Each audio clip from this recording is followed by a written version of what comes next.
Hey guys, I'm happy that you are here. My name is Betchoy, and for our video today guys, ay i-flex natin itong ating napakaganda at napakalaking variegated bilite.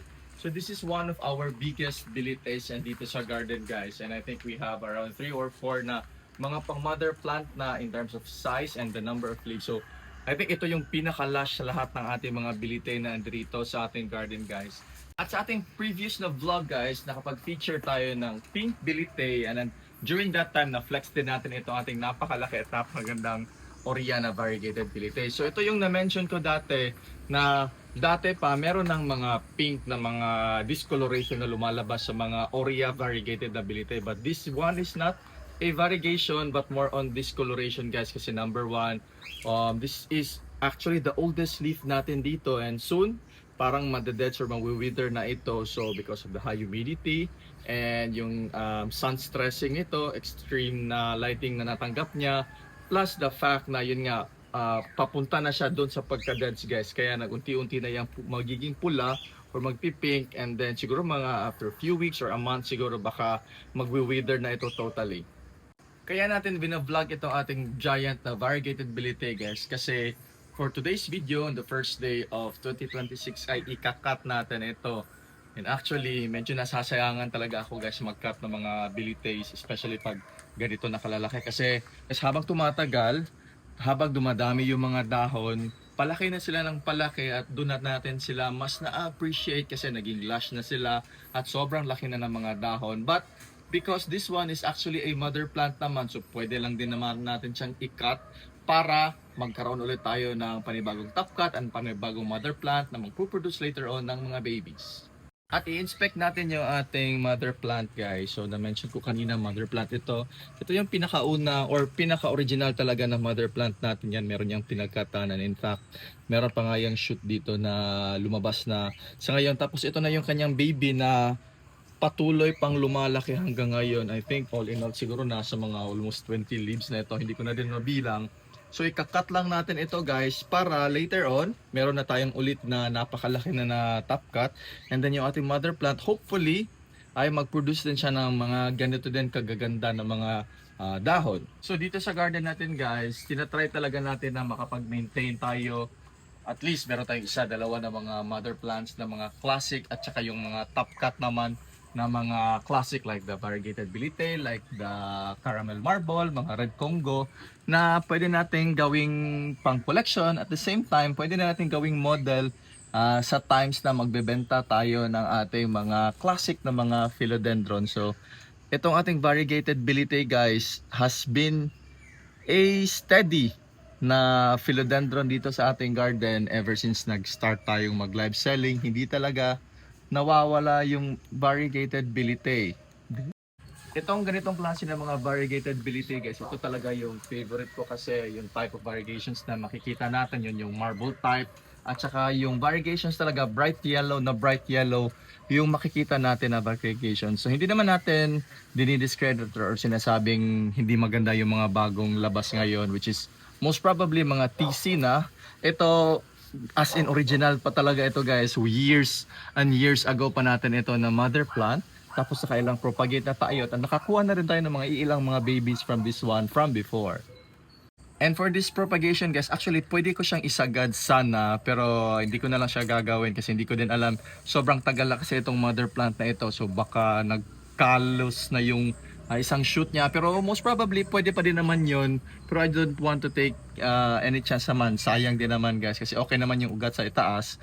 Tapos meron pa namang extra node dito na matitira. So ayan, na-cut na natin yung ating baby. Actually hindi na siya baby kasi sobrang laki na. So tatanggalin ko na lang din yung ugat nito dahan-dahan.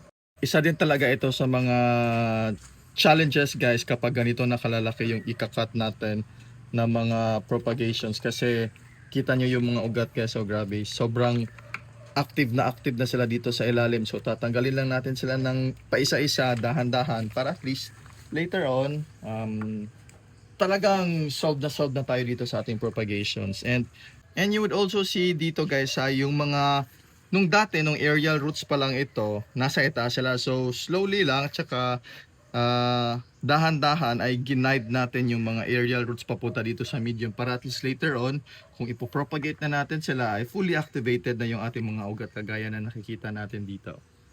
So medyo challenging siya guys nung tinanggal natin yung mga ugat kasi fully activated na sila guys.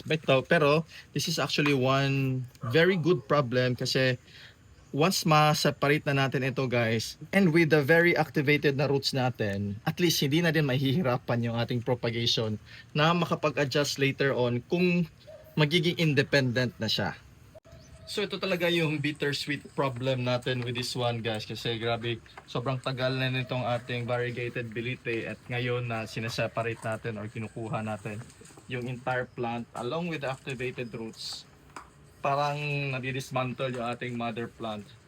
Yan, talagang magagalaw siya guys. But anyway, sobrang ganda pa rin naman ng roots ito. Ipapat lang natin yan ulit ng maayos at ito na yung ating top cut. Sobrang laki at sobrang ganda pa din. Ito na yung ating natira na mother plant guys kung saan natin pinagkataan. Ito yung sinabi ko na nag-iwan ako ng isang maliit na dahon from the mother plant. Aside from that, meron pa naman siyang isang node pa din dito talaga, yung pinaka mother node natin na meron ding shoot. So ito na yun guys, i-close na natin yung wound gamit ng ating candle at patutuluan na natin ito. So by the way, this area natin dito ngayon guys kung saan tayo nagba-vlog happens to be the area also kung saan tayo nagla-live selling, yung pinaka-last natin na live selling dito natin kinandak. So bali indoor setup na ito dito kasi dati nagkakaroon ako ng problema pag medyo umuulan. Closed area naman yung pinagla-livean natin before dun sa ating balcony. Kaso nga lang yung mga plants ay nababasa sila sa tuwing umuulan kasi nasa labas sila na portion. So dito na po at na-close na natin gamit ng kandila yung open wound ng ating propagation. Ngayon guys, pupunta na tayo sa susunod natin na hakbang. Naka-prepare na tayo dito ng pot for our propagation yan. Saktong-sakto lang yung kanyang size for this one guys. So pinakaunang gagawin natin dito sa ating pot kasi maglalagay muna tayo ng uling or charcoal dito sa may ilalim na portion ng ating paso. Paglalagay natin ng charcoal dito sa ilalim guys, this will actually help us para dun sa drainage ng ating medium later on, and also para hindi mahulog yung mga i-add natin na mixture dito sa ilalim. So one thing I've also noticed guys, mga nakikita ko mga propagation sa Thailand, and na-surprise din ako nung first time ko siyang nakita some few years ago. Yung nilalagay nila dito sa ilalim ay mga styrofoam, so hindi lang siya ganun ka-aesthetic pero it still serves the purpose na para dun sa drainage ng medium natin. So now that we have added charcoal doon sa pinakailalim na portion guys, ay mag-a-add na tayo ng ating medium. So for our medium, yung components lang naman ito ay cocoa chips, cocoa cubes, some perlite, and then dito sa portion na ito, you can also see then guys, ayan, naglagay na tayo dito sa may lower portion. Ilalagay na natin dito yung ating propagation. And you might be wondering, naku, baka sobrang liit naman ng pot na ito for this propagation natin na grabe na yung ugat at saka ang laki na rin ng mga plants. So for this one guys, maganda talagang gawin sa mga newly propagated na mga plants natin ay start small muna or yung start sa kanyang pinaka appropriate na size. So it's not advisable na palakihan mo kaagad kasi later on you can still upgrade naman or upsize naman your pot. It's very important din also guys to arrange the root system properly para hindi naman sila mabali habang pinapot natin yung ating medium. So, yung isang reason din kung bakit tayo gumamit ng saktong-saktong size lang ng pot guys, para ma-lessen yung risk of root rotting ng ating bagong propagate na plant. At sa paggamit ng maliit na pot guys, so medyo konti lang din yung ating ma-add na medium, mas mabilis yung drying time ng ating medium, so mas ma-lessen din natin yung probability na magkaroon ng root rotting dito sa ating newly propagated na plant. So at this point, medyo nangalahati na yung nadagdag natin na medium. Mag-a-add lang din ako ng ating complete fertilizer na 14-13-13, which is, by the way, binebenta din po natin. So each canister is 625 pesos and that's 900 grams of fertilizer na content natin. So natapos na natin i-pot yung ating top cut guys. So, ito na yung finished product natin ng ating topsoil. Nag-add na rin tayo ng konting fertilizer dito. So gagamit lang din tayo ng stick dito guys para mag-guide natin kasi medyo hindi pa ganun ka-stable yung pagkapit ng mga ugat doon sa ilalim. So ma-prevent lang natin pag may mga konting hangin or mga magalaw siya ng konti, hindi naman siya matutumba. And this is our finished product, guys. So dito muna natin siya ilalagay sa indoor setup natin. Bawal muna siya mabasa ng ulan at saka masikatan ng kahit na filtered sun. So we have also used here a catch plate. Ibo-bottom watering lang natin ito, guys, para at least maka-absorb na ng konting tubig yung ating medium dun sa ilalim at unti-unti din yung maa-absorb ng mga ugat ng ating newly propagated na variegated bilitay. So that's it, guys, and I hope na nag-enjoy kayo sa ating first ever video for the year 2026.